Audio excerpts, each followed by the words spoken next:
혹시요, 사람들이랑 같이 있어도 늘 한 발짝 뒤에 서 있는 것 같다고 느낀 적 있으세요?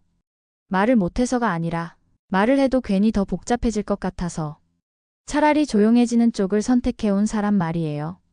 혼자가 편한 게 아니라 혼자가 덜 아파서 그렇게 살아온 사람의 이야기입니다. 오늘 들려드릴 사연은 큰 사건도 없고 누가 크게 잘못한 사람도 없지만 그럼에도 마음이 조금씩 달아가는 한 사람의 기록이에요. 지금 시작합니다. 그땐 몰랐어요. 점심시간이 되면 사무실의 공기가 먼저 변한다는 걸요. 정확히는 사람들이 변하는 게 아니라 사람들이 움직이기 시작한다는 것을요. 키보드 소리가 하나둘 멎고 의자가 뒤로 밀리면서 바닥을 긁는 소리가 나고 누군가 컵을 들며 말해요. 가실 분? 그 말이 신호처럼 퍼져요. 이름을 부르지 않아도 누군가는 자연스럽게 일어나고 누군가는 가방을 닫고 누군가는 제자리에서 이미 마음을 정해요. 저는 모니터를 보고 있었어요. 엑셀 파일의 커서가 깜빡이고 있었고 한 줄만 더 입력하면 진짜 끝날 것 같았어요. 서연 씨는요? 앞자리 대리가 물어요. 그는 물을 마시면서 말했어요. 눈은 이미 다른 쪽을 보고 있었어요. 아, 네. 저는 그렇게 대답했어요. 같이 가겠다는 말도 혼자 먹겠다는 말도 아니었어요. 그냥 대답이었어요. 노트북을 덮는데 덮개가 생각보다 크게 닫혔어요. 툭 소리. 괜히 주변을 한번 봤어요. 아무도 신경 쓰지 않는 표정이었어요. 그게 더 안심이 되면서도 묘하게 남았어요. 식당으로 내려가는 엘리베이터 안. 사람들이 붙어 서 있었어요. 오늘 뭐 나와요? 김치찌개래요. 아, 또? 웃음이 나왔어요. 저는 웃지 않았어요. 웃지 않아도 되는 위치에 있었거든요. 식당 문을 열자 소리가 확 커졌어요. 수저 부딪히는 소리, 말 겹치는 소리, 웃음. 중앙 테이블은 이미 찼어요. 여기 붙어 앉아. 의자 하나 더 가져와. 사람들이 자리를 만들고 있었어요. 저는 식판을 들고 잠깐 멈췄어요. 아, 저쪽 비었네. 누군가 말했지만 누구에게 한 말인지는 몰랐어요. 벽 쪽 작은 테이블 하나. 의자가 2개. 저는 그쪽으로 갔어요. 의자를 당기려다 멈췄어요. 바닥에 긁히는 소리가 날까 봐요. 다시 잡고 아주 조심스럽게 당겼어요. 식판을 내려놓는 순간 접시가 테이블에 닿는 소리가 났어요. 생각보다 컸어요. 혼자세요? 맞은편 테이블에서 누군가 웃으며 물었어요. 인사처럼 의미 없이. 네. 저는 짧게 대답했어요. 편하죠, 혼자가. 그는 이미 고개를 돌리고 있었어요. 저는 수저를 들지 않고 휴대폰을 먼저 집어들었어요. 화면을 켜고 알림을 확인하는 척을 했어요. 아무 알림도 없었어요. 그때는 그게 문제없는 하루라고 생각했어요. 그냥 그런 날이라고요. 며칠 뒤 비슷한 점심시간이었어요. 비슷한 공기, 비슷한 소리. 저는 같은 자리에 앉아 있었어요. 식판 위에 김이 올라오고 있었고 수저를 들려던 참이었어요. 그때 그림자가 하나 멈췄어요. 저기. 고개를 들자 같은 팀에 그 사람이 서 있었어요. 트레이를 들고 있었고 말을 꺼내기 전에 한 번 숨을 고르는 게 보였어요. 여기 앉아도 될까요? 그 말이 나오는데 주변 소리가 잠깐 줄어든 것처럼 느껴졌어요. 저는 바로 대답하지 못했어요. 머릿속에서 몇 가지 장면이 동시에 떠올랐어요. 같이 앉았다가 괜히 말 못하고 어색해지는 장면. 누군가 나중에 둘이 친해? 라고 묻는 장면. 그 질문에 설명해야 하는 장면. 그는 다시 말했어요. 불편하시면 괜찮아요. 정말로요. 그 말이 더 부담스러웠어요. 저는 숟가락을 내려놓았어요. 금속이 접시에 닿는 소리가 났어요. 주변 몇 명이 힐끗 봤어요. 아, 말이 먼저 나왔어요. 그리고 그 다음 말이 이어졌어요. 요즘은 혼자가 더 편해서요. 말은 부드럽게 했어요. 웃음도 조금 섞었어요. 그는 고개를 끄덕였어요. 아, 네. 알겠습니다. 딱 그 정도였어요. 추궁도 없고 아쉬운 표정도 없었어요. 그는 의자를 다시 밀고 다른 테이블로 갔어요. 그가 앉자마자 그 테이블에서 누군가 말했어요. 여기 있었네. 저는 수저를 다시 들었어요. 국을 한 숟갈 뜨는데 김이 얼굴에 닿았어요. 뜨거웠어요. 그런데 그 열기가 이상하게 안심처럼 느껴졌어요. 잘 넘겼다. 그때는 그렇게 생각했어요. 그날 이후로 제 자리는 조금씩 고정됐어요. 단톡방 얘기가 나올 때, 아, 서연 씨는 없죠. 누군가 그렇게 말했어요. 팀장이 고개를 들었어요. 아, 맞다. 넣을까? 저는 바로 말했어요. 괜찮습니다. 불편하시면 말해요. 팀장은 웃으면서 말했어요. 아니에요. 괜찮아요. 저는 고개를 끄덕였어요. 그 말로 끝이었어요. 그 뒤로는 아무도 다시 묻지 않았어요. 회의 시간. 자료를 설명하던 팀원이 말했어요. 이건 이미 정해진 방향이라서요. 저는 화면을 봤어요. 제가 준비한 자료랑은 다른 방향이었어요. 그럼 이 부분은 말을 꺼내려다 멈췄어요.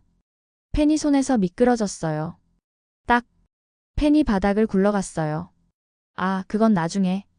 누군가 그렇게 말했고 회의는 다음 안건으로 넘어갔어요. 회의가 끝나고 선배가 제 어깨를 툭 쳤어요. 요즘 좀 조용하네.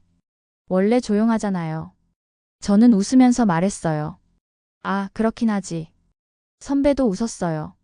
그 웃음이 저를 딱 그 자리에 고정시키는 것 같았어요. 회식 날이었어요. 금요일 저녁 고깃집. 연기가 자욱했고 술잔이 계속 부딪혔어요. 자, 한 잔씩. 팀장이 말했어요. 잔이 돌았고 사람들이 한마디씩 했어요. 서연 씨는 요즘 어때요? 누군가 물었어요. 뭐, 그냥요. 저는 짧게 대답했어요.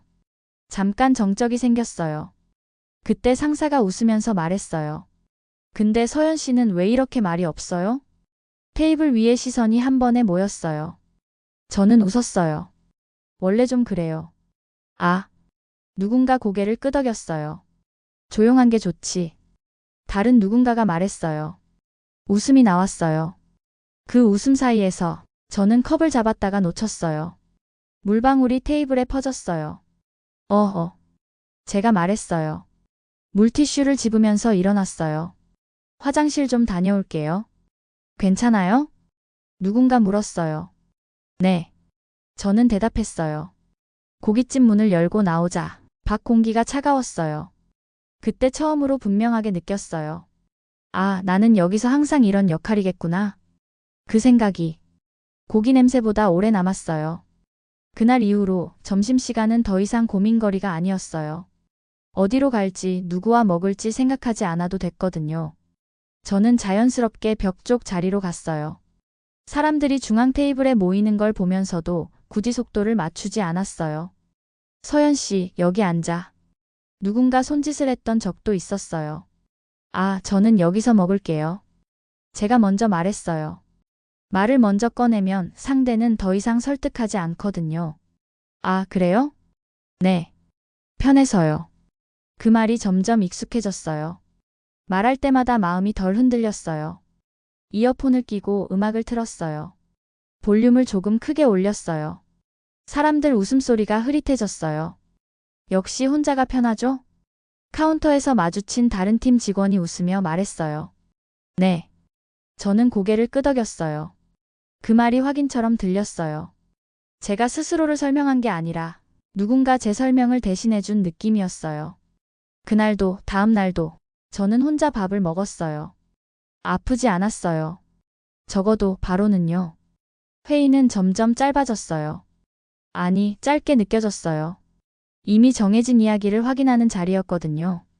이건 공유된 방향이라서요. 다들 아시죠? 그럼 이대로 가는 걸로. 말들이 빠르게 오갔어요. 저는 고개를 끄덕였어요. 서연 씨, 괜찮죠? 팀장이 물었어요. 네. 제가 말했어요. 그 말 하나면 충분했어요. 더 묻지 않았고 더 설명하지도 않았어요. 회의가 끝나고 동료가 제자리로 왔어요. 아까 그건 단톡방에 올렸던 건데. 그는 약간 미안한 얼굴이었어요. 아, 괜찮아요. 제가 말했어요. 제가 못 본 거죠. 그래도 말해주지. 그가 말했어요. 아니에요. 저는 웃었어요. 괜히 흐름 끊을까 봐요. 그는 고개를 끄덕였어요. 아, 그렇구나. 그 순간 저는 흐름을 지킨 사람이 됐어요. 대신 흐름 안에 있는 사람은 아니었어요. 금요일 오후 팀장이 말했어요. 오늘 회식 사진 인트라넷에 올릴게요. 저는 고개를 끄덕였어요. 회식에 가지 않았으니까요. 서연 씨는 오늘도 바쁜가 보네. 누군가 말했어요. 네. 저는 짧게 답했어요. 그날 밤 집에서 휴대폰을 켰어요. 사진이 올라와 있었어요. 긴 테이블, 웃는 얼굴들, 서로 어깨를 붙인 모습들. 저는 화면을 한참 보고 있었어요. 확대했다가 줄였다가 아는 얼굴을 하나씩 확인했어요. 서연 씨 없네. 댓글 하나가 달려 있었어요. 그 댓글 아래에 그러게. 원래 잘 안 나오잖아. 짧은 답들이 이어졌어요. 저는 댓글을 누르지 않았어요. 사진을 저장하지도 않았어요. 화면을 끄기 전에 잠깐 생각했어요. 내가 빠진 게 아니라 빠져도 되는 사람이 된 건 아닐까? 그 생각은 오래 가지 않았어요. 곧바로 화면을 껐거든요. 그 사람은 더 이상 다가오지 않았어요. 인사도 눈인사도 없었어요. 복도에서 마주쳐도 그는 자연스럽게 고개를 돌렸어요. 처음엔 안심했어요. 괜히 신경 쓰지 않아도 돼서요. 요즘 그분이랑은 안 마주쳐요? 동료가 가볍게 물었어요. 네. 제가 말했어요. 아, 그렇구나. 그는 더 묻지 않았어요. 그렇게 끝났어요. 아무 일도 일어나지 않았어요. 그런데 그게 이상했어요. 아무 일도 없는데 하루가 너무 쉽게 지나갔거든요. 퇴근길 엘리베이터 안에서 제 얼굴이 거울에 비쳤어요. 표정이 없었어요. 웃지도 찡그리지도 않은 얼굴. 그날 집에 와서 불을 켜지 않고 잠깐 앉아 있었어요. 아무 일도 일어나지 않는다는 게 생각보다 무섭다는 걸. 그때는 아직 정확히 알지 못했어요. 어느 순간부터 특별한 사건이 없는데도 피곤했어요. 야근을 한 것도 아니고 누군가와 싸운 것도 아니었는데요. 출근해서 자리에 앉고 모니터를 켜고 메일을 확인하고 해야 할 일을 처리하고 점심을 혼자 먹고 퇴근하는 하루. 그게 반복됐어요. 요즘 좀 피곤해 보여요. 동료가 커피를 들고 제 자리 앞에 서서 말했어요. 아, 그런가요? 제가 웃으며 대답했어요. 네. 예전보다 더 조용해진 것 같기도 하고. 그는 그냥 한 말처럼 덧붙였어요. 원래 그랬어요. 제가 말했어요. 말을 하면서도 그 문장이 너무 익숙하다는 생각이 들었어요. 동료는 고개를 끄덕이고 돌아갔어요. 그 대화는 거기서 끝났어요. 그런데 그날 오후 내내 원래라는 단어가 계속 머릿속에 남아 있었어요. 정말 원래 그랬나? 아니면 이렇게 된 건가? 그 질문은 오래 이어지지 않았어요. 생각을 멈추는 데에는 일이 제일 효과적이었거든요. 며칠 뒤 메신저 알림이 울렸어요. 서연 씨, 이 프로젝트 같이 해볼래요? 이름을 정확히 불러서 메시지가 더 또렷하게 느껴졌어요. 저는 바로 답하지 않았어요. 휴대폰을 내려놓고 잠깐 손을 무릎 위에 올려두었어요. 불안했어요. 이번에도 어색해질까봐, 이번에도 설명해야 할 상황이 올까봐. 부담되면 말해요. 곧이어 메시지가 하나 더 왔어요. 그 문장이 더 부담스러웠어요. 괜찮다고 말할 수 있는 여지를 주는 말이었거든요. 생각해 볼게요. 저는 그렇게 답했어요. 메일을 열었어요. 답장 초안을 썼어요. 네, 괜찮습니다. 지금 일정이 조금 애매해서요. 이번에는 어려울 것 같아요. 여러 문장을 쓰고 지웠어요. 받는 사람 칸은 비워둔 채였어요. 보내기 버튼이 파랗게 빛나고 있었어요. 누르지 않았어요. 그날은 집에 와서도 메일 화면이 계속 떠올랐어요. 아무것도 결정하지 않았는데 그게 이미 하나의 선택이라는 생각이 처음으로 스쳤어요. 점심시간이었어요. 늘 그렇듯 사람들이 먼저 일어났고 저는 조금 늦게 자리에서 나왔어요. 식당에 들어갔을 때 벽 쪽 테이블이 비어 있었어요. 늘 제가 앉던 자리였어요. 식판을 들고 다가가려는 순간 누군가 제 옆에 멈춰 섰어요. 여기 앉아도 돼요? 협업을 제안했던 그 동료였어요. 트레이를 들고 있었고 표정은 평소와 같았어요. 그런데 제 몸은 바로 반응했어요. 일어나고 싶었고, 아, 저는 혼자 먹으려고요 라는 말이 목까지 올라왔어요. 손이 주머니로 갔어요. 이어폰을 꺼내려던 손이 멈췄어요. 그때 여러 생각이 동시에 스쳤어요. 지금 거절하면 이 사람은 더 이상 묻지 않겠지. 지금 자리를 뜨면 오늘은 편하겠지. 그리고 내일도 모레도 똑같겠지. 동료가 다시 말했어요. 불편하면 괜찮아요. 저는 의자 손잡이를 잡았어요. 손바닥에 땀이 찼어요. 아니요. 말이 생각보다 또렷하게 나왔어요. 괜찮아요. 그는 고개를 끄덕이고 앉았어요. 감사합니다. 그게 전부였어요. 큰 대화도 의미 있는 말도 없었어요. 그는 밥을 먹었고 저도 밥을 먹었어요. 숟가락이 그릇에 닿는 소리, 사람들 웃는 소리, 식당의 소음은 그대로였어요. 다만 저는 일어나지 않았어요. 그날의 선택은 아무도 알아채지 못했을 거예요. 하지만 저는 알고 있었어요. 그 이후로 모든 게 달라진 건 아니에요. 여전히 혼자인 날이 많고 여전히 먼저 말을 걸지 않아요. 그 동료와도 특별히 친해지진 않았어요. 다만 비슷한 상황이 다시 왔을 때 바로 도망치지는 않게 됐어요.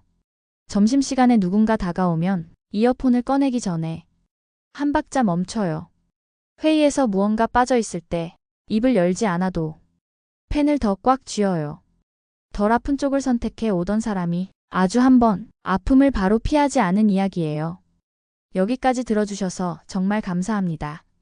이 이야기가 특별히 자극적이진 않았을지도 몰라요. 하지만 혹시 이거 내 얘기 같은데? 라는 생각이 스쳤다면 그걸로 충분한 이야기였다고 생각합니다. 우리는 보통 아프지 않기 위해 선택을 하지만 그 선택이 정말 나를 지켜주는 건지는 한참 뒤에야 알게 되잖아요. 만약 이 사연이 당신의 마음 한쪽을 살짝 건드렸다면 좋아요 한 번으로 이 이야기가 더 멀리 가게 도와주세요. 그리고 이런 조용한 이야기들이 계속 올라오길 바란다면 구독과 알림 설정도 꼭 부탁드립니다. 당신이 지나온 덜 아픈 선택들에 대해 댓글로 남겨주셔도 좋아요. 읽고 다음 이야기로 이어볼게요.